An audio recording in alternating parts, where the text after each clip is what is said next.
दोस्तों, बीजेपी कहती है कि यूपी में कहीं भी एंटी इनकम्बेंसी नहीं है।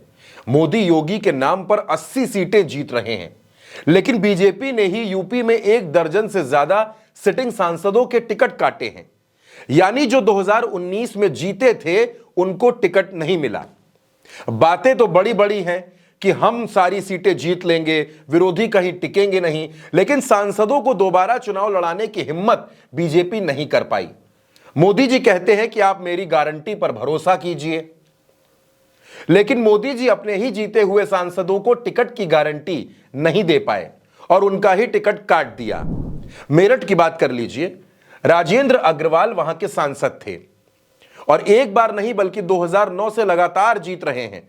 2009 में जीते, 2014 में जीते, 19 में जीते, लेकिन इस बार बीजेपी ने टिकट काट दिया और यहां पर अरुण गोविल को टिकट दे दिया गया।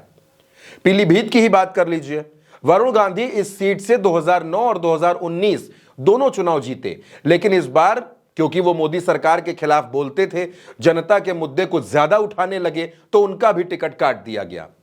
दोस्तों, ये लिस्ट कोई छोटी नहीं बल्कि बहुत लंबी है। कौन कौन है जिनके टिकट काटे गए वो भी आपको बता देते हैं। बदायूं में संघमित्रा मौर्य का टिकट काट दिया गया। कानपुर से पचौरी जी यानी सत्यदेव पचौरी से कह दिया गया कि आपका टिकट कटेगा, इसलिए टिकट कटने वाली बेइज्जती से बचने के लिए उन्होंने पहले ही चिट्ठी लिख दी कि चुनाव ही नहीं लड़ना चाहते। जनरल वीके सिंह गाजियाबाद में 2019 में वो सांसद बने, सबसे ज्यादा वोट मिले, प्रधानमंत्री नरेंद्र मोदी से भी ज्यादा वोट मिले, लेकिन टिकट काट दिया गया।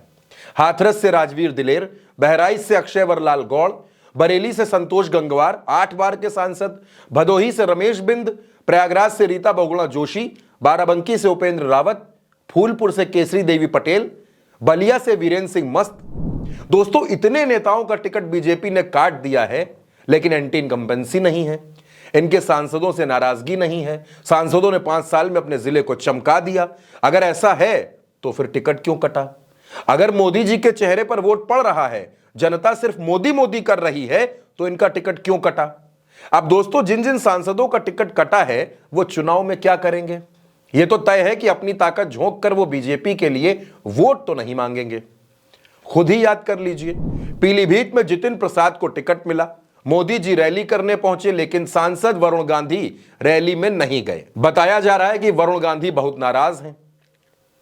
नाराज तो बाकी सांसद भी हैं, वो भले ही बोल नहीं पा रहे, खून का घूंट पीकर होठों को सिल चुके हैं, लेकिन अंदर अंदर घुटन तो है।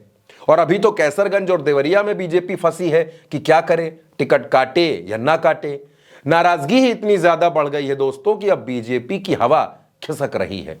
कैसरगंज में जो तेवर ब्रजभूषण के हैं उससे बीजेपी घबरा रही है। भदोही में ही देखिए, अपने सिटिंग सांसद रमेश बिंद का टिकट काटकर उस सीट पर निषाद पार्टी के विधायक वीरेंद्र बिंद को टिकट दे दिया। तो क्या रमेश बिंद खुशी खुशी प्रचार करेंगे? दोस्तों, ये सारे सांसद बेहद नाराज हैं। इनमें से ज्यादातर तो अपने घरों में बैठ गए, लेकिन बीजेपी ऊपर से कोई कार्रवाई न कर दे इसलिए बीच बीच में पार्टी के कार्यक्रमों में चले भी जाते हैं। लेकिन अंदर की खबर यह है दोस्तों कि ये सब बीजेपी के खिलाफ बैटिंग कर रहे हैं। अब इतने सारे सांसदों का टिकट काटना अगर बीजेपी का नुकसान कर गया तो 80 में 80 तो छोड़ दीजिए, जितनी सीटें 2019 में मिली उतनी भी आ जाएं तो बड़ी बात है।